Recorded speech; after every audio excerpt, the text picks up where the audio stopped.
welcome everyone back to Theory of Computation.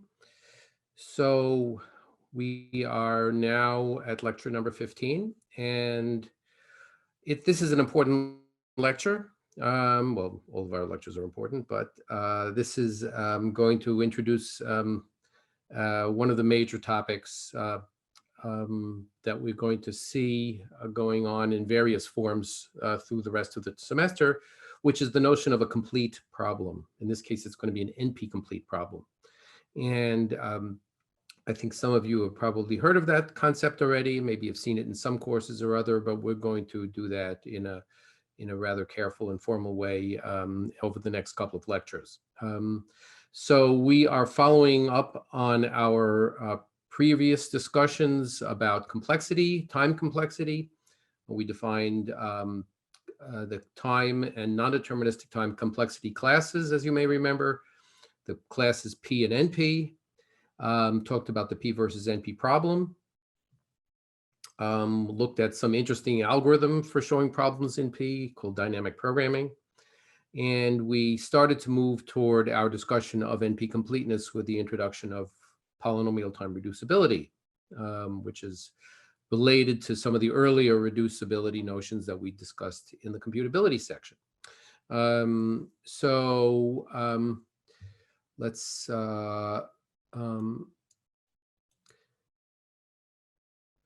quick review.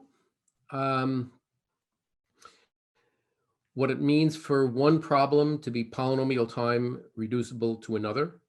This follows our pattern of reducibility concepts, where if a problem is reducible to another problem and that other problem is solvable, then the first problem is solvable. So if a problem is reducible to an easy problem, that problem becomes easy too. And the kind of reduction that we're going to be looking at here are the mapping reductions, but now where the reductions are computable in polynomial time. And so we had this result we mentioned last time, that if A is polynomial time reducible to B and B is in P, then A is also in P. So that's going to be critically important for the, for the whole discussion that's coming.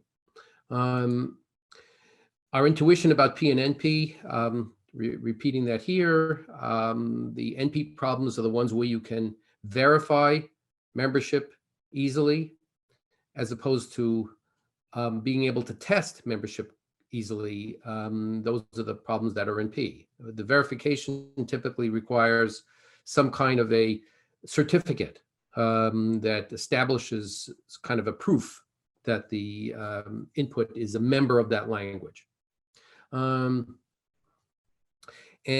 the big question of the field, which remains an unsolved problem, is whether P equals NP. It's called the P versus NP question, and we don't know the answer. So whether there are problems that are in NP, solvable in non-deterministic polynomial time, typically these are problems that involve searching, whether they can be solved in polynomial time, typically without the searching. If P were equal to NP, then you could always eliminate searching. And if P were different from NP, then there are cases where you need to search. And we don't know the answer to that.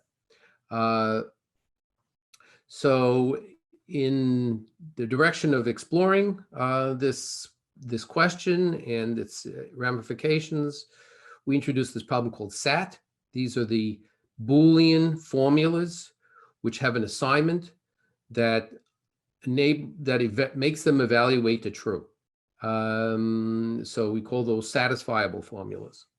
And we mentioned, but have not yet proven, and we will not prove until the next lecture on Tuesday, that there is this theorem, kind of a very remarkable theorem, that says that if you have, you take the satisfiability problem, and if it is solvable quickly, then all of the NP problems are solvable quickly. So if SAT is in P, then P equals NP.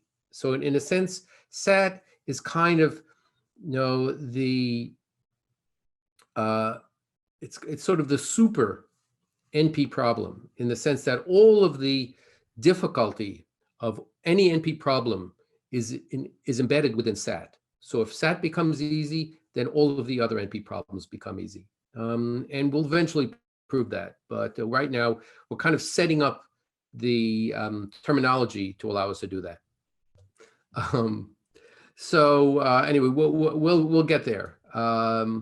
So the key ingredient for proving this Cook-Levin theorem is polynomial time reducibility.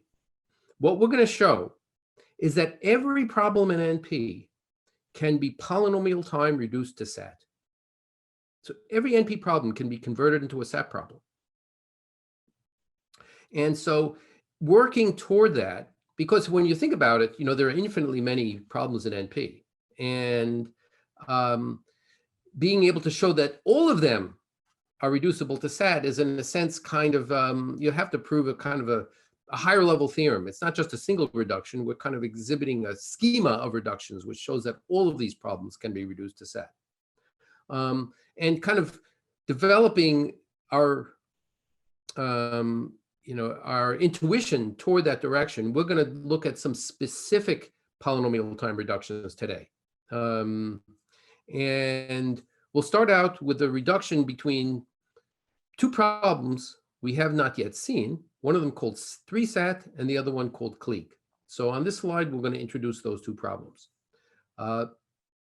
So remembering again about Boolean formulas, we're going to consider a special class of Boolean formulas, a restricted form of Boolean formulas called conjunctive normal form. And so this formula here in particular is in that conjunctive normal form.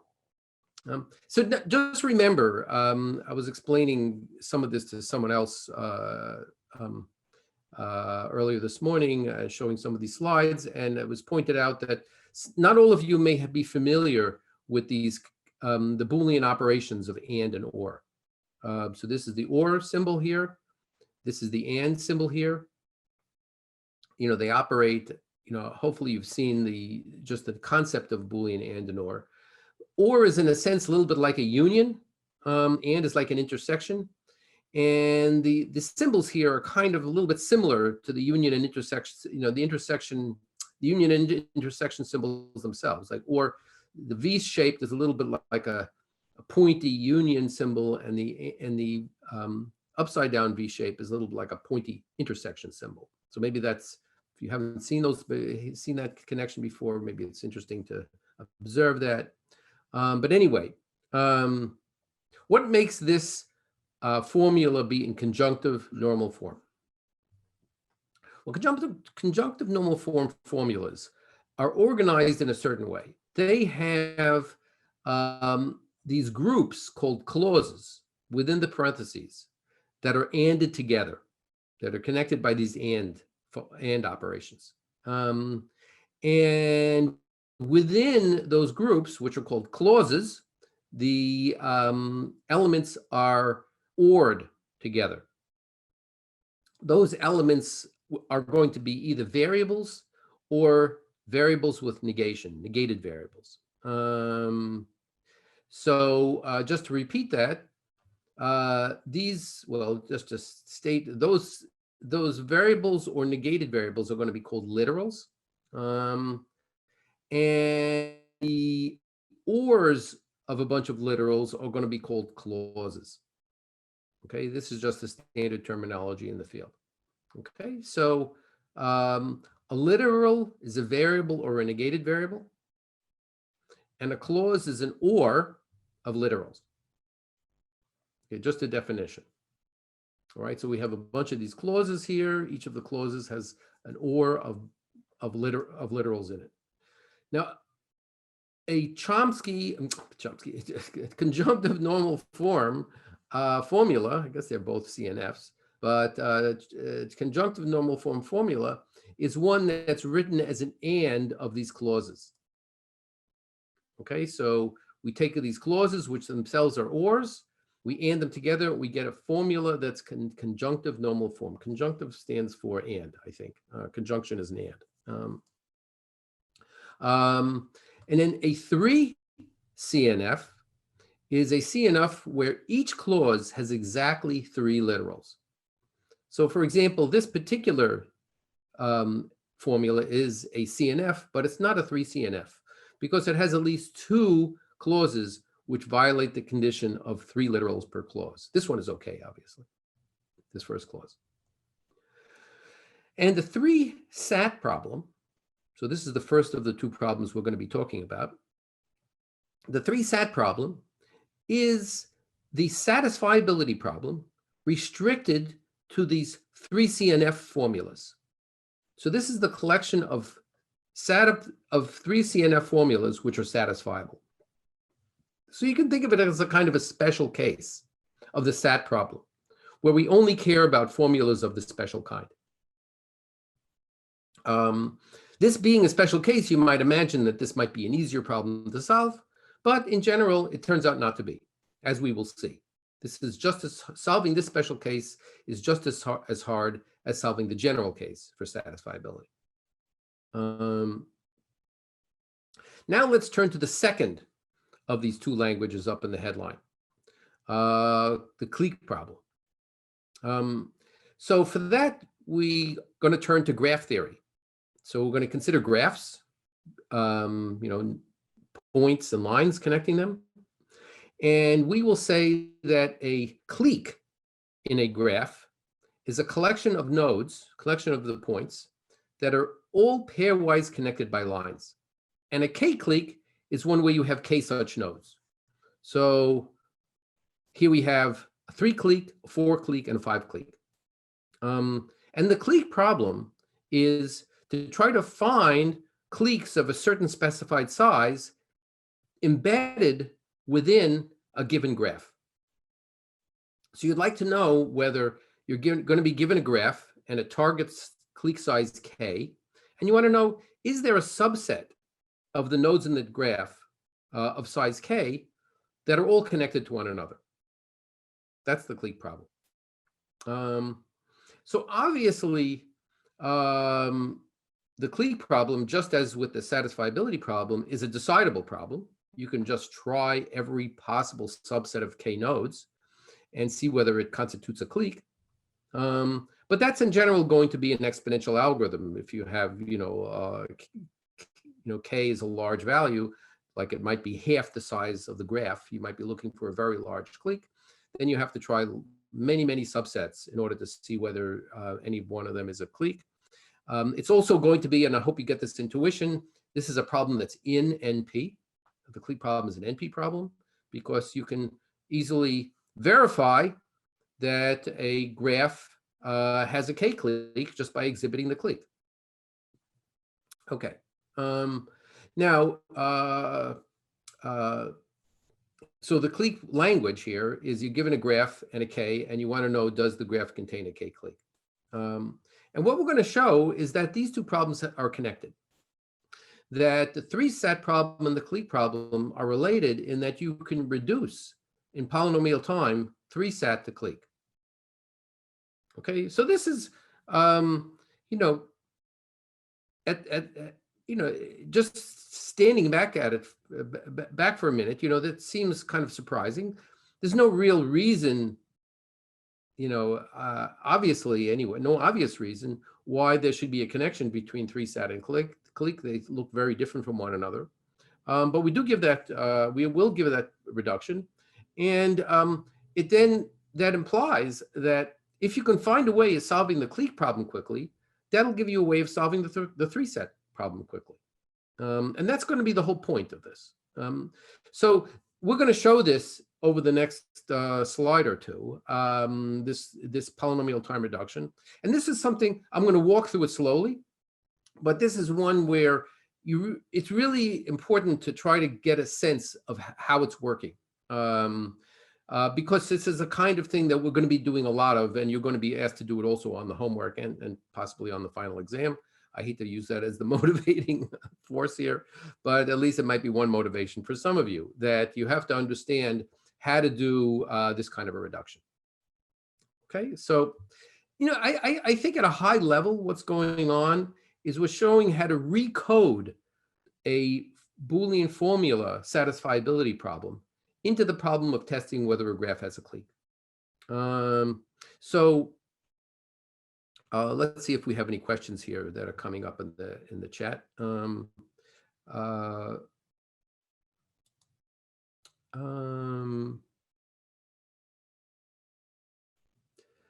Okay, so this is an interesting question here. Can we always convert a Boolean formula into conjunctive normal form?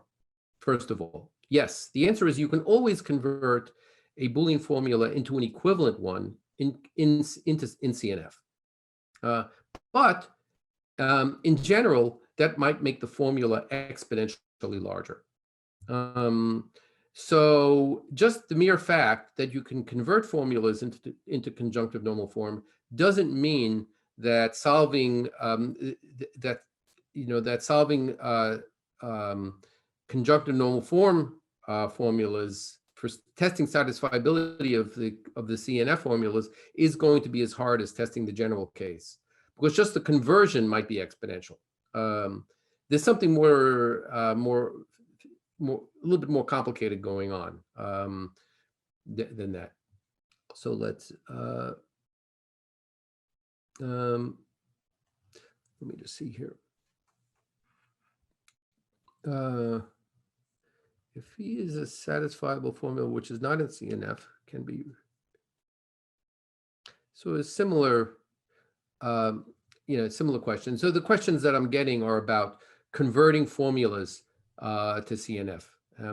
So yeah, you can do it, but not in polynomial time in general, because the resulting formula you get might be much larger.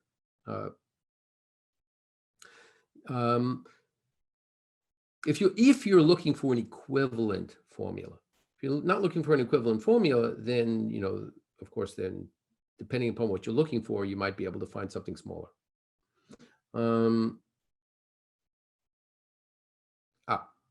This is I guess a good basic question. Why is clique in NP? Because doesn't verifying that you have a clique require going through all the possible cliques? You have to understand what verifying means. Verifying means you can verify something if you're given a certificate.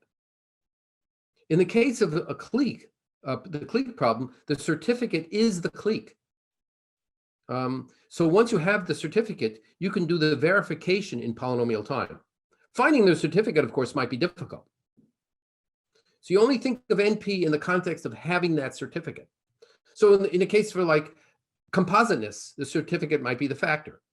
Anyway, I hope that's, there are problems sometimes where what the certificate is not necessarily obvious. But there can be a certificate for showing that the input is in the language. In the ones that we've done so far, maybe you can argue that the certificate is sort of an obvious thing, but it's not always an obvious thing. Okay, why don't we move on then? So let's see, how do we do this polynomial time reduction from 3-sat to clique? Okay, here we go. So I'm just going to give a reduction. That's what the definition means. I'm going to give a way of converting formulas to pairs, a G and a K, where the formula is going to be satisfiable if and only if the graph has a K clique. Okay, so let's kind of a little bit do it by example. And in order to do that, so here's going to be a formula now. It's in 3CNF. That's what I need, in order to be doing this reduction. I'm converting 3CNF formulas into clique problems. We have to a little bit understand what it means when we say, we talk about the satisfiability of a formula like this, because it's going to be helpful in doing the reduction. Obviously, a satisfiable means that you can find an assignment to the variables, so you can set each of these variables, A, B, and C, and so on, to true or false. And you want to make the whole formula evaluate to true. But what does that actually mean? It means that because of the structure of the formula, that making this formula true corresponds to making each clause true. Because the clauses are all ANDed together. So the only way for the formula to be true is to make each clause true. And to make a clause true, you have to make at least one of the literals true. So it's another way of thinking about satisfying this formula.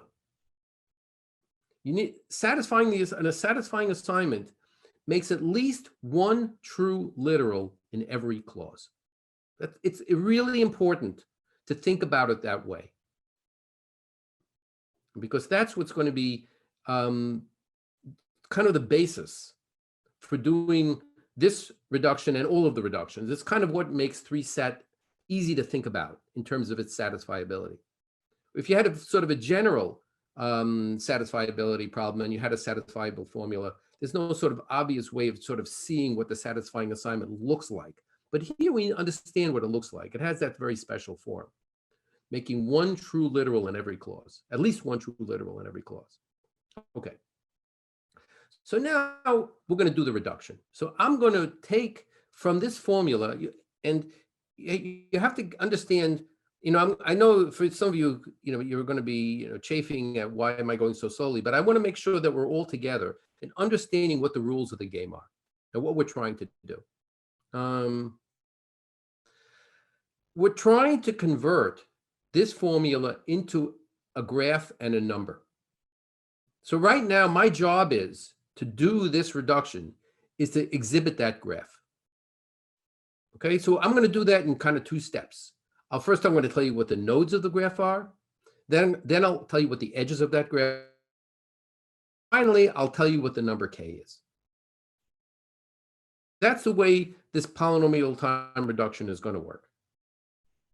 And then we have to also observe at the very end that the reduction that I'm giving you, this procedure for building this graph, can be done in polynomial time. But that, I think you'll see once I'm done, that that's pretty obvious. Okay, so first, as I promised, the nodes. So the nodes of this graph are going to correspond to the literals of the formula. Every literal is going to become a node in the graph, and it's going to be labeled with the name of that literal. So every node is going to be labeled an A, a B, or C bar, and so on. So here it goes. Okay, so those are the nodes of the graph G, one for each literal in the formula. Okay, labeled as promised. Now I have to tell you what the edges look like. The edges are going to be, I'm going to tell you what the edges are by first telling you what they are not. I'm going to first explain to you what the forbidden edges are. What edges I'm going to promise not to include. And then the ones that I will include are going to be all the others. Okay, so what are going to be the forbidden edges? First of all, the forbidden edges are going to be of 2 types. One is the edges between nodes that come from literals in the same clause. So I would just call that no edges within a clause. Okay, so for example, these 3 nodes will not be connected to one another. And I'm going to indicate that by writing red dashed lines, which means there's not an edge there. Okay, those are forbidden from having an edge. Okay, so these 3 have no edge. And the same thing for every other triple of 3 nodes that come from clauses. Okay, those are no edges there. And there's one other category of edge that I'm forbidding, and that are edges that go between inconsistent labels, and nodes with inconsistent labels. So, for example, between A and A bar, those are inconsistent. Nothing's wrong with A going A to D. Those are not inconsistent. Those are just different labels. Or going from A to A, that's okay. But from A to A bar, that's not allowed. So that's going to be another forbidden edge. Or, for example, A to A bar here, A bar to A. Or, for example, from this C bar to C, forbidden. Okay? So imagine you're going to write down all of those forbidden edges. And then once you've done that, those are all of the forbidden edges. And then after taking those away, you're going to be putting in all the other edges possible. So for example, let me just gray those out so they don't interfere with the picture. From A to D, there's going to be an edge because those are not forbidden. A to A, not forbidden because they're in different clauses, and they're not inconsistent. They're consistent with one another. So here are a whole bunch of other. I'm not showing them all; it becomes very messy. But here are all of the other edges between nodes, which are where there's no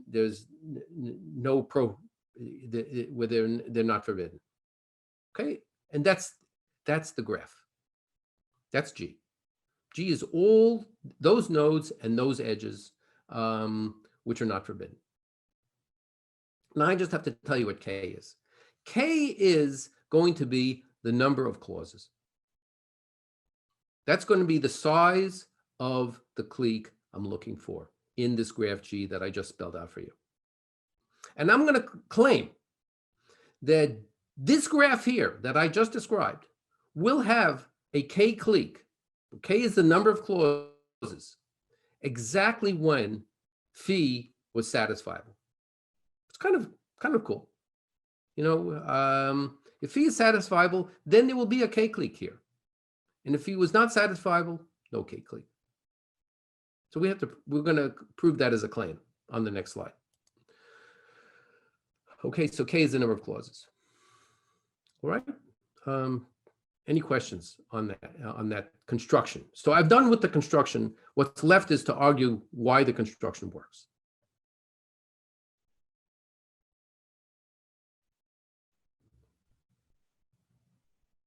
So far, so good. Let's move on. Okay. So here is that very same construction. I eliminated the red forbidden edges. These are the ones that were remaining, plus anything else that was not forbidden. That was the same formula that I had from the previous slide.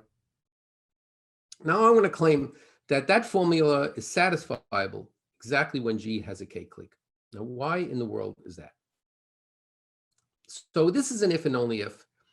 It's proved in both directions. And this is going to be the typical kind of thing that you're going to want to do when you're exhibiting a,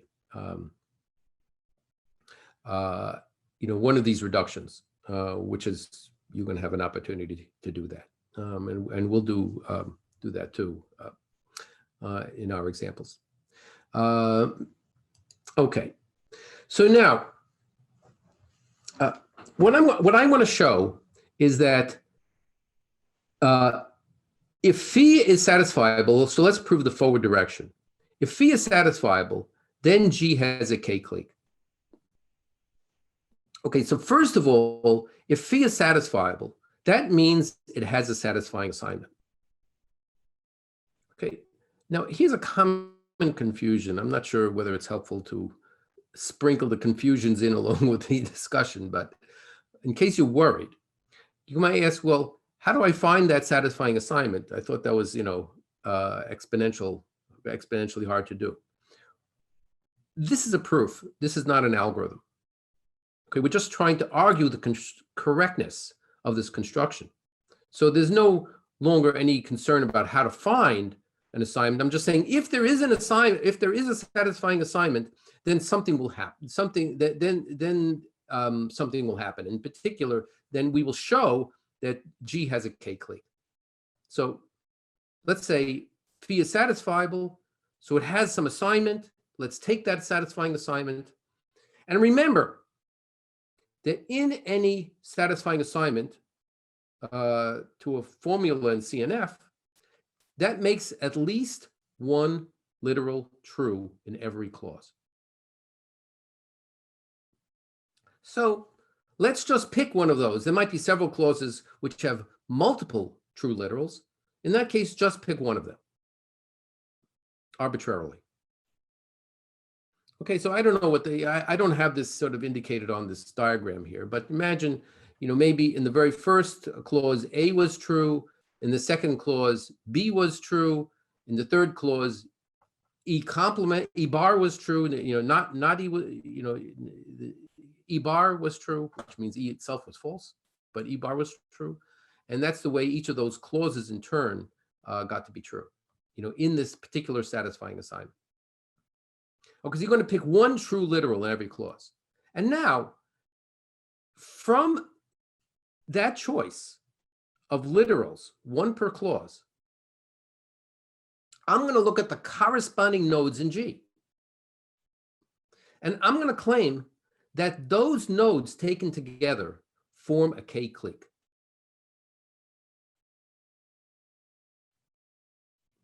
Okay, so first of all, do they have the right number of nodes? Well, sure, because I'm picking one node per clique. I already said K is the number of cliques, so I'm getting exactly K nodes. So I have at least the right number of nodes.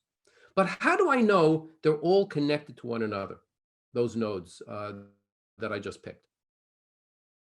Well, they're all connected to each other because I'm going to say, well, because there were no forbidden edges among them. And remember that we put in all possible edges except for the forbidden ones. So how do I know there are no forbidden edges? Well, what were the rules for being forbidden? It means two nodes in the same clique, in the same clause. Well, I'm picking one node per clause. So I can never be having two nodes from the same clause. So I'm never going to run into trouble with the first condition of being forbidden. So what's the second possibility for being forbidden? Is that I'm picking two nodes which are inconsistent. Well, how do I know that I didn't end up with two nodes with inconsistent labels? That would be bad, because then they would have a forbidden edge, and my result would not be a clique. How do I know I didn't end up picking in this group I pick A, and in this group I pick A bar? Well, because they all came from the same assignment. Those are all of the they were all true literals in clauses. It's not possible that A was true in this clause and A bar is true in that clause, because if A is true here, A bar has got to be false. It can't be the true literal in this clause. So I cannot have any inconsistent nodes appearing among the nodes of my clique. And so they're not in the same clause. They're not inconsistent. So the edge has to be there. And that's going to be true for every pair of nodes in that clique, in that group of nodes. And that's why it's a clique. So that proves one direction. Now we still have to prove the other direction, because we have to say, well, if G has a K clique, how do we know that phi is satisfied? So that's the reverse. So let's just take any K clique that's in G. And how do I know I can get from that a satisfying assignment to the formula?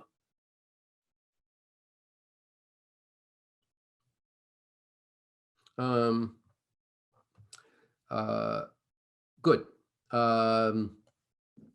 Getting some good questions here in the chat, but let me just move on. Take any, so proving the reverse, the reverse direction, we're assuming we have a K clique, take any such K clique. Now, first of all, you observe that it's got to have one node in every clause. It can't have two nodes in the same clause or zero nodes in a clause. First of all, it can't have two nodes in the same clause. Why? Well, because those nodes are never connected to one another. So they cannot be both in the same clique, because all the nodes in a clique are connected to one another. By construction, by the way we constructed G, nodes from the same clause are not connected. So they cannot appear in a clique together. So there's going to be at most one node from every clause appearing in this clique. But appearing in this clique. But we also have, we know we have K nodes. So that means if there is at most one per clause, and we only have K clauses, that means every clause has got to have one. You know, if some clause is missing a node, then there's got to be some other clause that has two. So we know that every that this clique that G has exactly one node in every clause. So how do we get from that a satisfying assignment?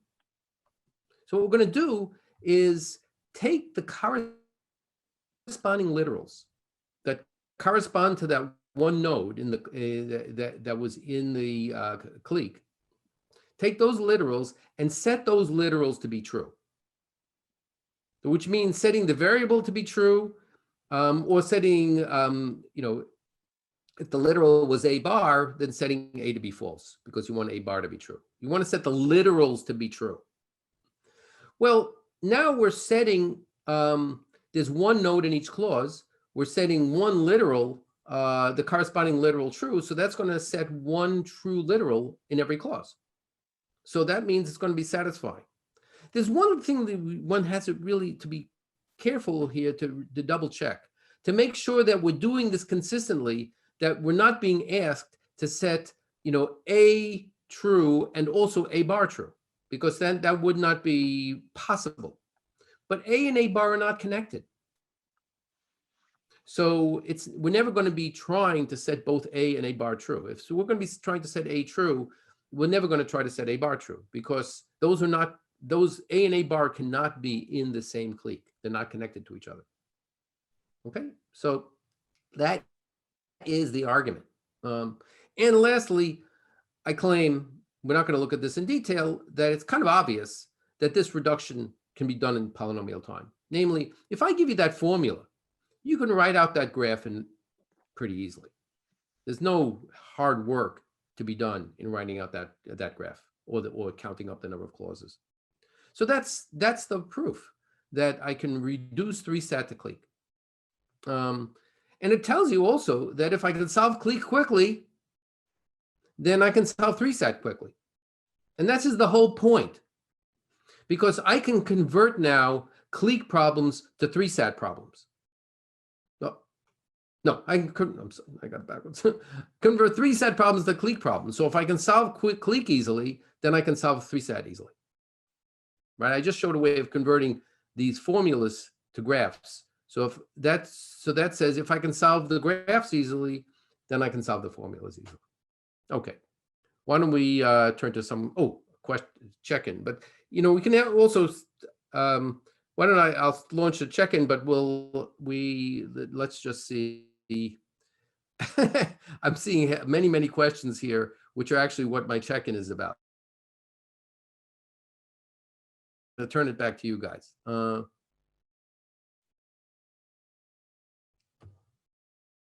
Okay, so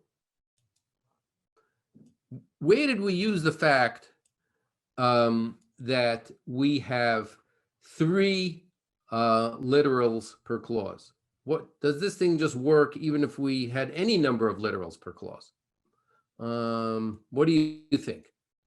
Oh, we're having we've got a tight race here.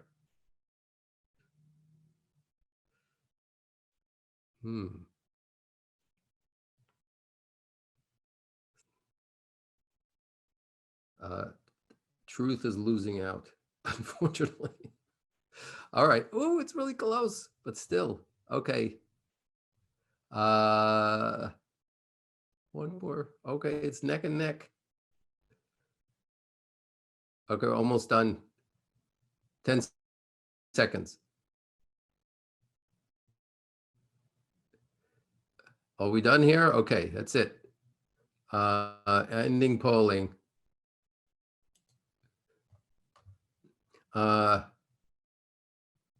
Good.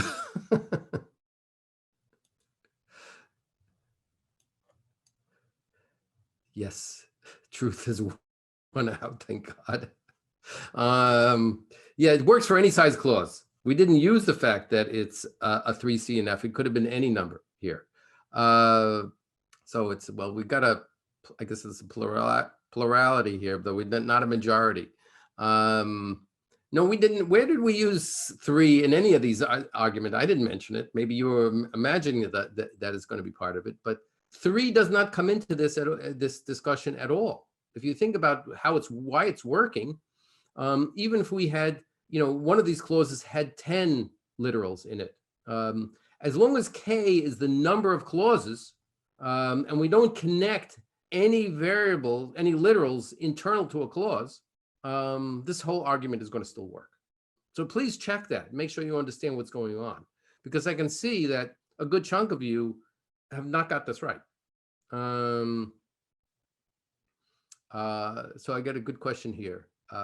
What if it's only just one big clause? So it's like the whole formula is just one big or. So what does happen in that case?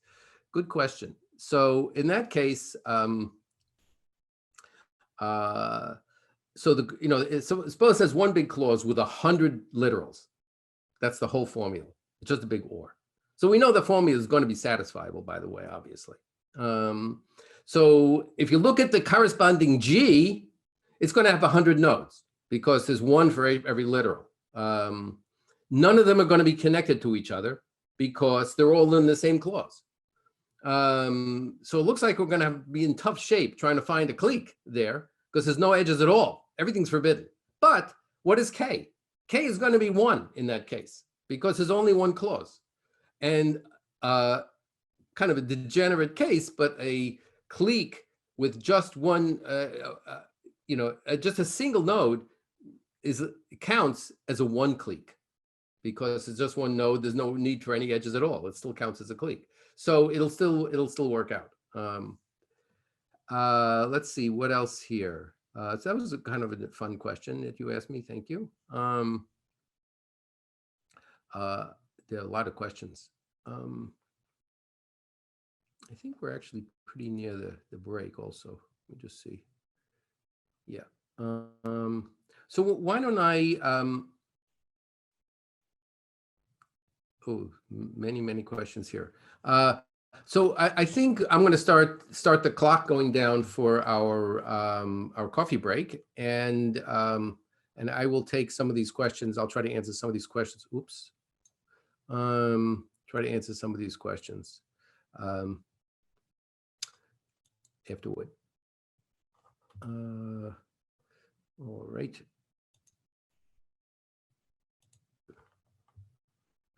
Good. All right. So I got a question about making sure why nodes don't have inconsistent labels, if I understand the question correctly. So these would be nodes. So I never put edges between nodes with inconsistent labels. That's the rule. That's my construction. I get to say how the construction works. So those two nodes with inconsistent labels can never be in the same clique because there's no edge between them. So I'm not sure that answered the question there, but that was let's see. So I'm getting another question here.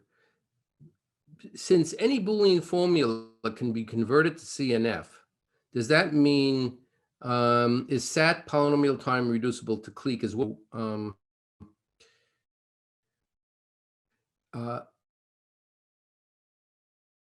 Polynomial time reducible to clique, but not for the reason that any Boolean formula can be converted to CNF, because that conversion is going to be an exponential conversion in general, the conversion to CNF.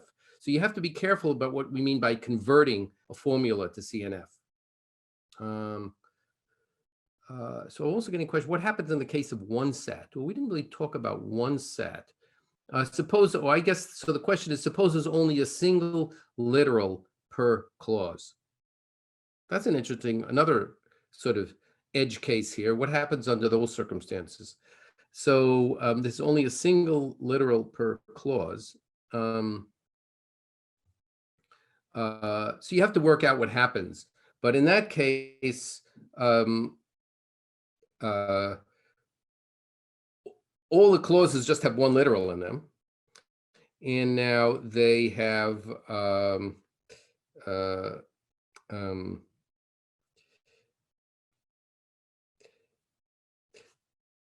the only way this, if you think about what is when you have a one CNF, so there's only one literal per clause, the only way that can be satisfiable is you have to make each literal true because there's no oring anymore. So every literal has to be true in the assignment.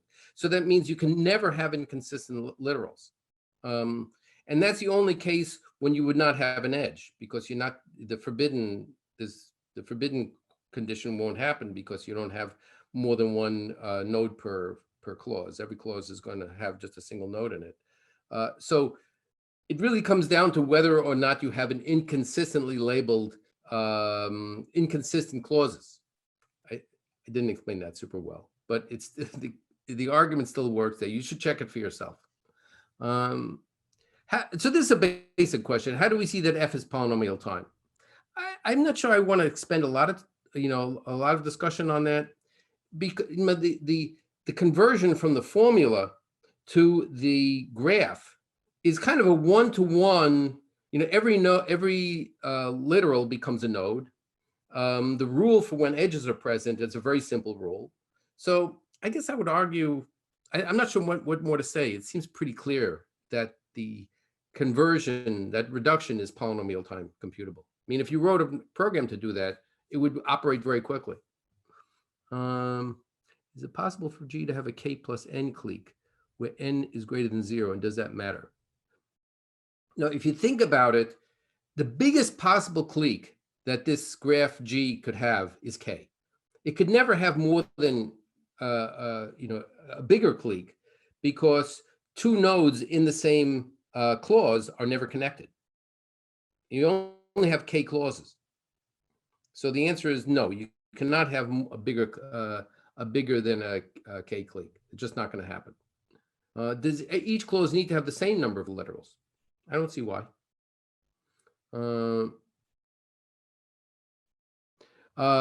So question is, why are we worrying about 3-sat since it didn't seem to matter here? There are other examples where it does matter. I'm actually not sure if we'll see one or not, but there are cases where it does matter. Let me just see if there's any quick questions here. Somebody's saying, do we have to worry about there being a polynomial number of literals? So you have to think about what that question means. The size of the input, which includes all of the literals, is n. So there's going to be at most n literals, because that's the size of the input. There's at most n literals appearing.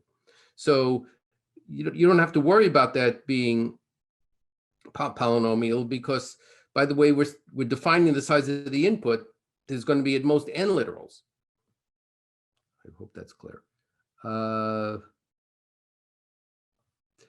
Okay, when we talk about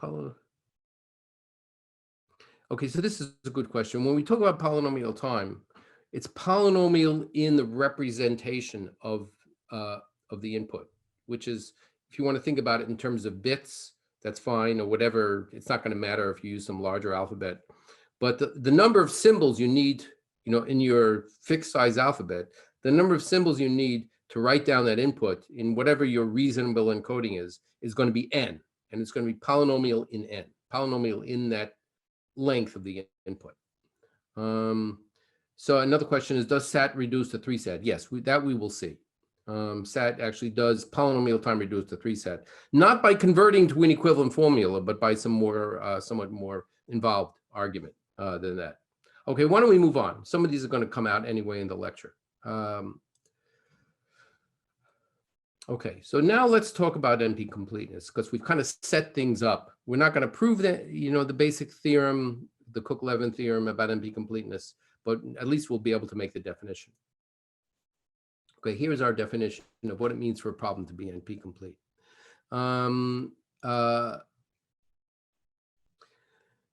So a language B is called NP-complete if it has two properties. Number one is that it has to be a member of NP. And number two, every language in NP has the polynomial time reduce to that language, to that NP-complete language, in order for it to be NP-complete.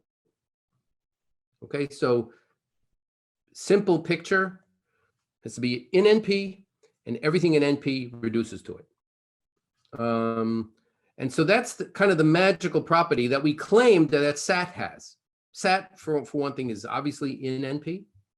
And as the Cook-Levin theorem shows, or will show, everything in NP is reducible to SAT. So SAT's going to be our first example of an NP-complete problem.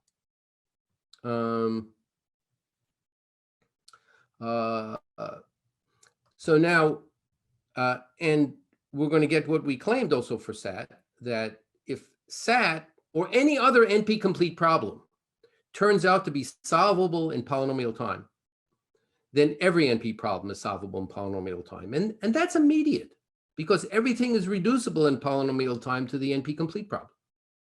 So if you can do it easily, you can do everything easily, just by going through the reduction. Okay. So the Cook-Levin theorem, as I mentioned, is that SAT is NP-complete. And we're going to actually prove it next lecture. But let's assume for the remainder of this lecture that we know it to be true.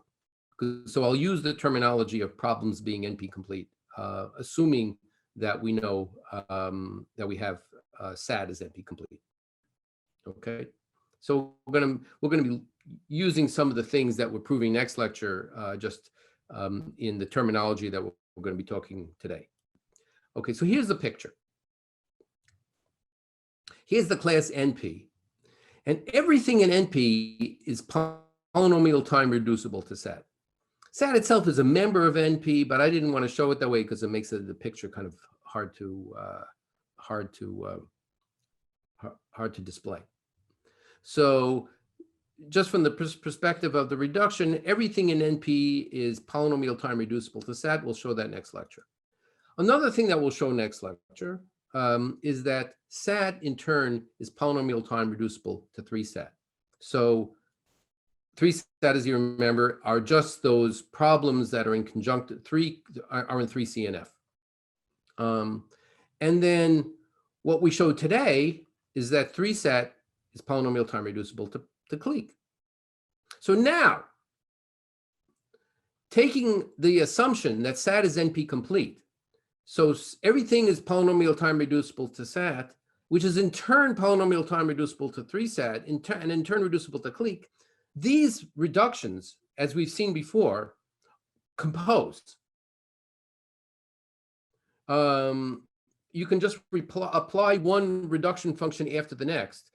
If each one individually is polynomial, the whole thing as a combination is going to be polynomial. So now we know that 3-SAT is going to be also NP-complete, because we can reduce anything in NP to SAT and then to 3-SAT, and then we get a reduction directly to 3-SAT by composing those two reductions, and then furthermore to clique. So now we have several NP-complete problems, and moving beyond that, we have the hand path problem, which we are going to talk about next, and we'll show another reduction. In addition to the one we just showed to clique, now one going from 3-SAT to hand path. Okay, so in general, I think the takeaway message is that to show some language is NP-complete, you want to show that 3-SAT is polynomial time reducible to it.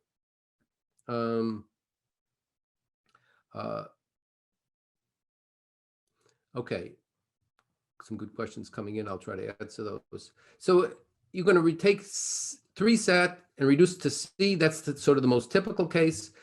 Or you might have, there's going to be other examples too, where you might start with another problem that you've already shown to be NP-complete and reduce it to your language.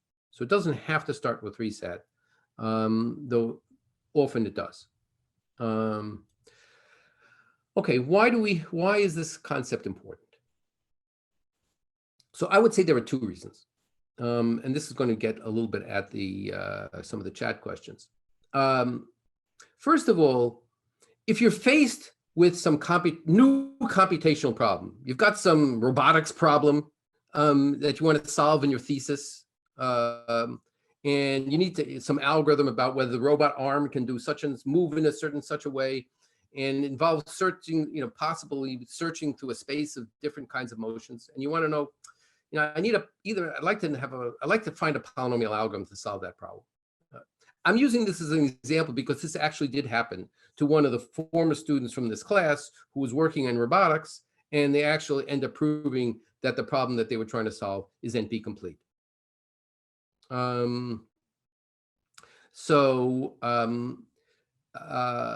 That's useful information, because even though knowing a problem is NP complete doesn't guarantee that it's not NP, because conceivably P equals NP, what it does tell you that if you have a problem that's NP complete and it does turn out to be NP, then P equals NP. So there would be tremendous surprising consequences of your problem, if it was known to be NP complete, ending up in P. So generally, people take a proof of NP completeness as powerful evidence that the problem is not in P. Even though it's not quite a proof, it's powerful evidence that it's not in P. And so you might as well give up working on trying to find a polynomial algorithm for it, because if you do, you don't have to worry about robotics anymore. You're going to, become famous as a complexity theory person. So I wouldn't worry about. So if you show a problem is NP complete, you can pretty much assume it's almost certainly not in P. Now, there's another reason related for the theorists to be care about NP completeness, and that is, if you're trying to prove P is different from NP, or P equals NP, as one of the chat questions is raising, the problem, in order to prove P different from NP, the most likely approach is you pick some P problem in NP and show it's not in P. Right? That's what it would mean for them to be different. You're going to pick some NP problem and show it's not a P problem. Well, one thing would be terrible is possibly P is different from NP and you pick the wrong problem. Like, suppose I'd spent all my time trying to show, back 20 years ago, I'm working really hard trying to show composites is not in P. Which would have been perfectly reasonable to do, because composites is an NP and it was not known to be in P 20 years ago. And then I invested tons of effort to try to prove, because I like number theory or God knows what, to prove that composites is not in P. And then it turns out composites wasn't in P. It was the wrong problem to pick, even though P might be different from NP. But what NP completeness guarantees is that if you work on a problem which is NP complete, you can't pick the wrong problem. Because if any problem is in NP and not in P, an NP complete problem is going to be an example of that. Right? Because if the NP complete problem is in P, everything in NP is in P. So if NP is different from P, the complete problems are not in P. So you might as well work on one of those. So those are two ways in which NP completeness has turned out to be an important concept. Okay, so here's a check-in. Again, you guys are kind of getting, maybe you're starting to think the way I think. You get at least one of you asked this question in the chat. Which language are we probably seeing is most analogous to SAT? Okay, ATM, ETM, or 0 to the K, 1 to the K. Obviously, this is maybe subjective. You may have your own interpretation of what that means. There's, in a sense, perhaps no right answer. But what do you think?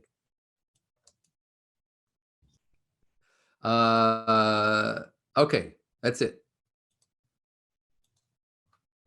I don't know how in the world that you could see this problem as analogous to 0 to the K, 1 to the K. But okay, I'm sure you have your reason.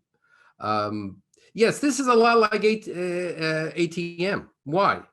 Well, because for one thing, we showed in a homework problem that all Turing recognizable languages are reducible to ATM, mapping reducible to ATM. So that's a little bit like the notion of completeness that we have for satisfiability.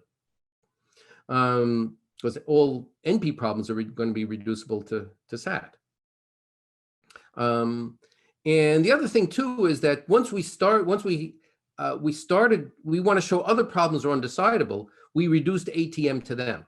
And that's also very similar. We're going to be reducing SAT or 3SAT, so it's indirectly from SAT, to other problems in order to show that they're NP complete, so that they're hard, that they're hard in a sense. And so in kind of both those ways, ATM and SAT are kind of playing similar roles. One key difference, however, between ATM and SAT is then that for ATM, we can prove that it's undecidable. But for SAT, we don't know how to prove it's outside of P. Those would be the analogous situations. So the story for SAT, which is kind of easily solved by a diagonalization argument for ATM, there's reasons to believe that we will see later that diagonalization is not going to work to prove SAT outside of P. And besides that, we don't really have any good methods. Anyway, let's move on. Why is ETM less analogous? I don't know, because ATM was the first problem we showed undecidable, and SAT is kind of the first problem that we're going to be showing NP-complete. I guess that would be my answer. Okay, let's continue. So let's show now that hand-path is NP-complete, assuming that we know SAT or 3-SAT is NP-complete. Okay, so we're going to give a reduction from 3-SAT to hand-path. That's what this is about. It's just like what we did for clique, but now for hand-path. And this is going to be very typical. In these reductions, typically, what happens is that you're trying to simulate a formula, a Boolean formula for satisfiability, from the satisfiability perspective. You're trying to simulate that formula with some sort of structures inside the target language, which would be hand-path. And so what the lingo that people use is that you're going to build gadgets to simulate the structures in the formula, namely the variables, the literals, and the clauses. Okay, these are going to be substructures of the either the graph in this case that you're building.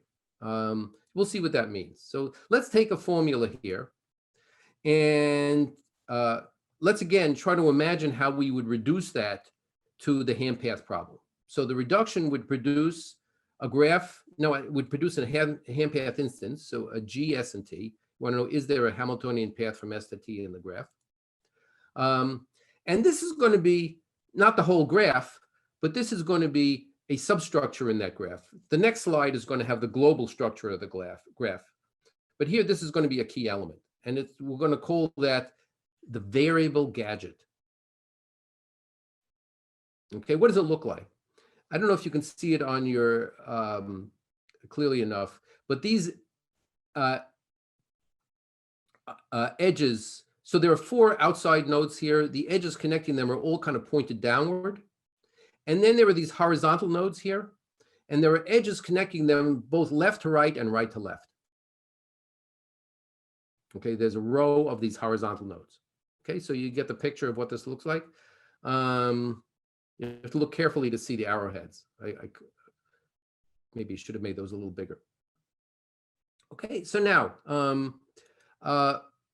whoops. Let me just see. So now, if we're trying to get from this node to that node, imagine now you're trying to build a Hamiltonian path, because this is going to be a part of that graph G that I'm constructing. Now, remember, for there to be a Hamiltonian graph, that means you have to go through every node in the graph. So if I want to get from S to T, the only way I'm going to be able to hit these horizontal nodes here is by picking them up as I go from S to T. So the only possibility is, if you think about it, is it would be for the sequence to go like this. If that comes through for you. So the path would go from S to this node, and then through these hops along these horizontal nodes, and then down to the bottom node here. Okay, so that's one way that you can get from here down to there, and pick up all the other nodes along the way, which is they're not going to have any other possible ways of getting to them. So I'm going to call that a zigzag. Okay, but there's another way to get from S to the bottom node. okay? Which is going to be by doing sort of the dual, going to the right, then going out to the left, and then down to the bottom. I'm going to call that a zag-zig, okay? And with a little kind of little diagram here just to summarize what it means. And this is the classic thing for a variable gadget, because it's a structure that when you're trying to think about how the object that you're asking whether it exists or not, the Hamiltonian path, how it relates to that object, it's going to have two possibilities, which are going to correspond to the variable being set true or false in the formula. So we're showing how to set, the simulate the variable in this ham path instance. So setting the variable is going to correspond to constructing the path. Okay.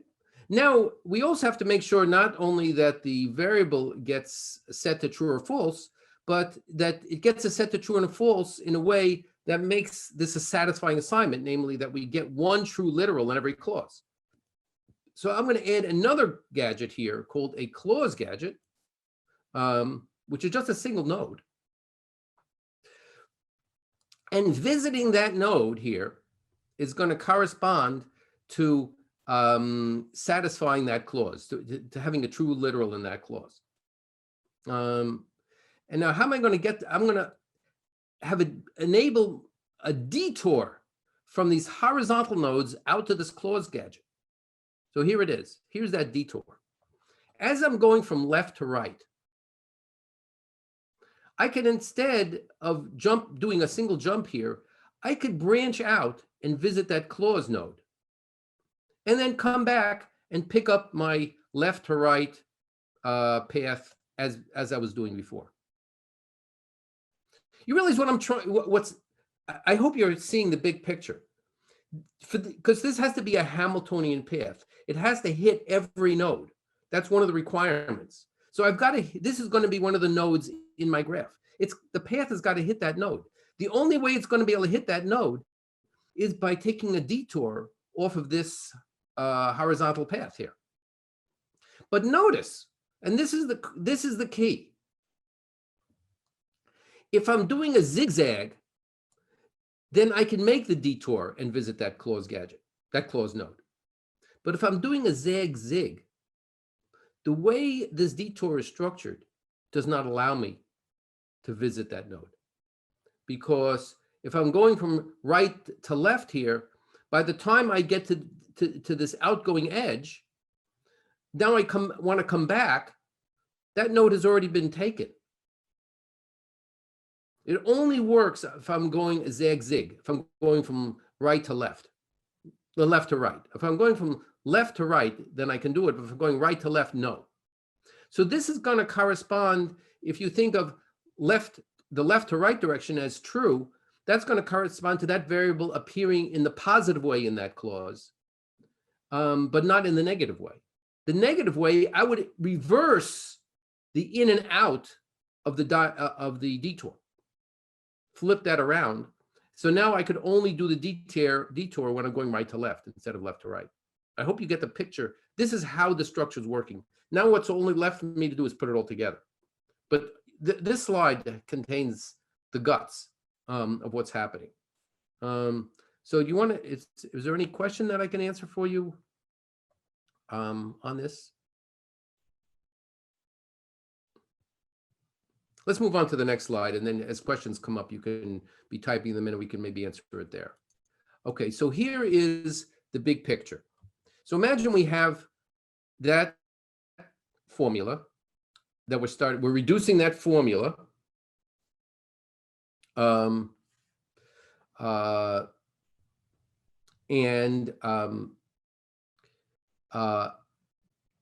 let's say it has m variables and k clauses. I'm going to call them clause C1, C2, up to CK. Here are the m variables appearing either positively or negated in that formula. And this is the way the global structure of G is going to look like. Now I'm getting a question here. What do those horizontal nodes, what role do they play? Those nodes are there to allow me to visit those clause nodes, the nodes which represent the clause gadgets, which I'm going to place over here. So here is that. This is almost a whole of G. I'm just missing a few edges, but these are all the nodes of G. So remember, I'm trying to find out, is there a Hamiltonian path from S to T? Now, if I didn't have to worry about these C nodes, the answer would be just yes. In fact, there would be many Hamiltonian paths from S to T, because I can do a zigzag or a zag-zig through each of these variable gadgets, and I would take me from S to T, and I'd be good. It's just these C nodes, these CI nodes, I have to hit them too. So they're going to be, visiting them is going to be enabled by detours from here. So let me just try to show you what that looks like. So I'm going to magnify little pieces here from these gadgets here and show you how these guys are connected up. So here is the X1 gadget. So X1 appears positively in C1, right? Here's X1 and C1.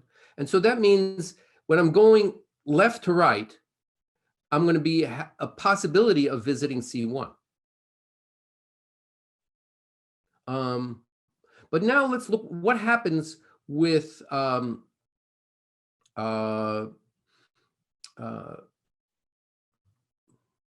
which was the next one I had here. Okay.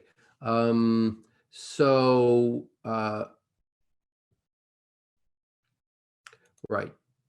So the next one is, so X1 appears positively in C1, and that's why I have the connection like this. Now, X1 appears negated in C2. So I only want to enable the detour to visit C2 when I'm going right to left as opposed to left to right. So this set of horizontal nodes is only going to allow me to take a detour either out to C1 or out to C2, but not to both. Because the Hamiltonian path is either going to go left to right or right to left. It can't do both when it's going through the X1 gadget. Okay, you need to, you have to, I'll try to help you through it, but you have to try to think about why it's working. So let's think together. So X2 also appears in C1, but now it appears negated. So I'm going to have edges from this X2 gadget, the X2 gadget. But now look at how I've arranged that detour. I can leave on the leftward side and return on the rightward side, which means I can only do that detour when I'm going right to left. Okay, and that's because X2 is negated in C1. Okay, so there's maybe it's a lot here if you're not quite getting it, but the point is, let's say, try to quickly prove. So that's the whole construction. You just do that for every single appearance of a literal in a clause. You're going to add these detours, which allow you possibly to go visit the clause. So the forward direction is, why is this true? So you take any satisfying assignment, as I suggested. You make the corresponding zigzags or zag-zigs through the variable gadgets from S to T, and then take the detours to visit the clause nodes. The reverse direction actually is slightly trickier. We're not going to have time to go through the subtlety of it.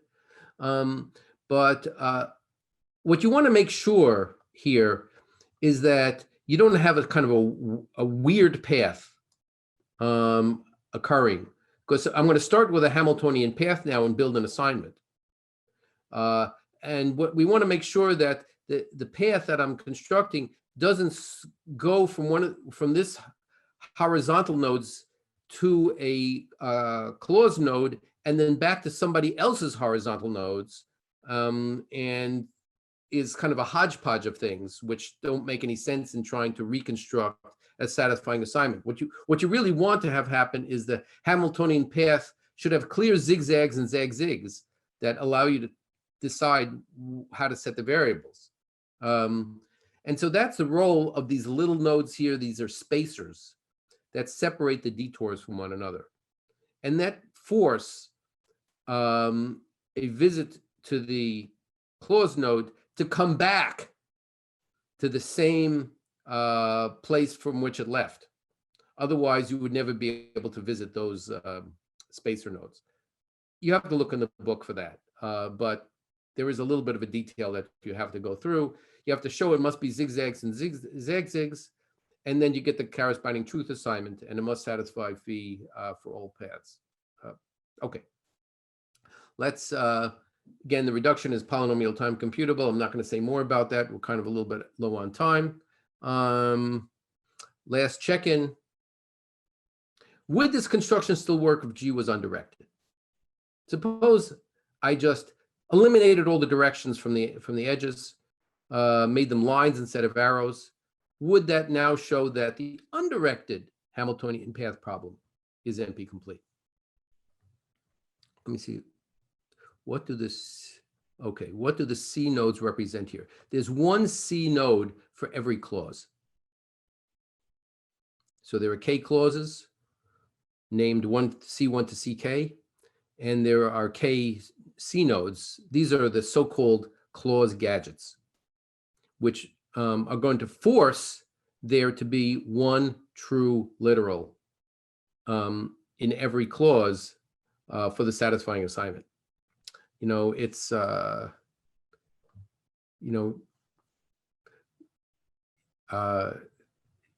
have to look at it, or maybe we can spend a little bit more time explaining it, but I mean, that's what the purpose is.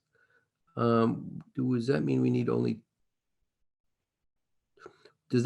only two inside nodes? Do we know that? So the horizontal nodes, do we only need two of them? You won't be able to reuse these nodes for multiple detours. For one thing, once you've gone to a detour, you come back to the node next over, and so you better not overlay multiple detours. And also, you need to keep them separated from each other. Don't forget, this node X1 can appear in many, many different clauses. So you would need to have possibly many of these horizontal nodes. So someone now says 2K inside nodes would suffice. Probably 2K. I would say 3K just to be safe for the spacer nodes. You need to look carefully at the argument, which is laid out in the textbook. You may not actually need the spacer nodes, but then it makes the argument just more ugly. So the way the construction is done is you have 3K inside nodes. Okay. Again, several questions like that. The graph would start looking messy if X9 was in C1. Yeah, if X9 down here was in C1, yeah, it would be messy. It's okay. Messy is allowed. All right, I think let's end the polling. Are you all in? All right. Share results. Yes. The answer is no. The construction depends on this being directed. I mean, you can see that all over the place, but for one thing, the whole point of these detours is the directions of the edges, and so without that, this construction is going to be just a bunch of, it's not going to mean anything. It's not going to prove anything. It's probably always going to have a Hamiltonian path without the directions. So I think we're kind of out of time. Quick review. These are the topics we've covered. I think we're out of time, so I should let you go. But I'll stick around for a few minutes in case any of you have any questions. But I need to run off at 4 myself for another meeting, so I don't have that much time. Clarify my comment about picking the wrong problem to tackle P versus NP. When I used composites as an example. You know, if I worked hard to prove that composites is not in P as a way of proving that there is some NP language which is not in P, that would have been a mistake because composites is in P. That would be just, I would have been working hard to prove something which we now know was false. So we don't want to spend time working on the wrong language. You know, but the nice thing about NP-complete languages is that we have a guarantee that if P is different from NP, that language is not in P. Are there problems that are not in P that are in NP but are not NP-complete? Oh, that's a good question. Are there problems in between P and NP-complete? So NP-complete is sort of like the hardest problems in NP, and the P problems are obviously the easy problems that are in NP. And how about, is everything either NP-complete or in P? So for one thing, there are problems that are not known to be in either category. So we'll discuss some of those in due course, but one of them is like the graph isomorphism problem, testing two graphs if they're really just permutations of one another. It's clearly a problem in NP, but not known to be in P. So there are problems that are not known to be either NP-complete or in P. So there are problems that might be in between. But then there is another theorem out there which says that if you assume that P is different from NP, then you can construct problems which are in between, which are neither NP-complete nor in P. They're NP problems, but they're not NP-complete, not in P. Those problems themselves are perhaps somewhat artificial, but they at least prove the point that it is possible to have these intermediate problems. So somebody's asking, isn't factorization one? Not known. You know, we for the case of factorization, or you have to make a language out of that, by the way.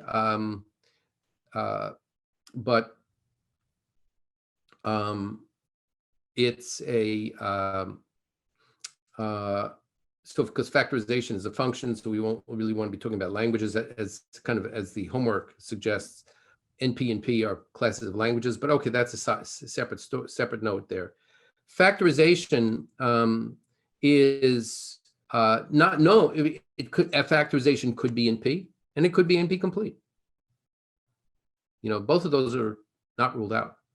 So, you know, I think most people would probably venture to guess that it's a problem that's in the in-between state, that's neither P nor NP-complete, but not known.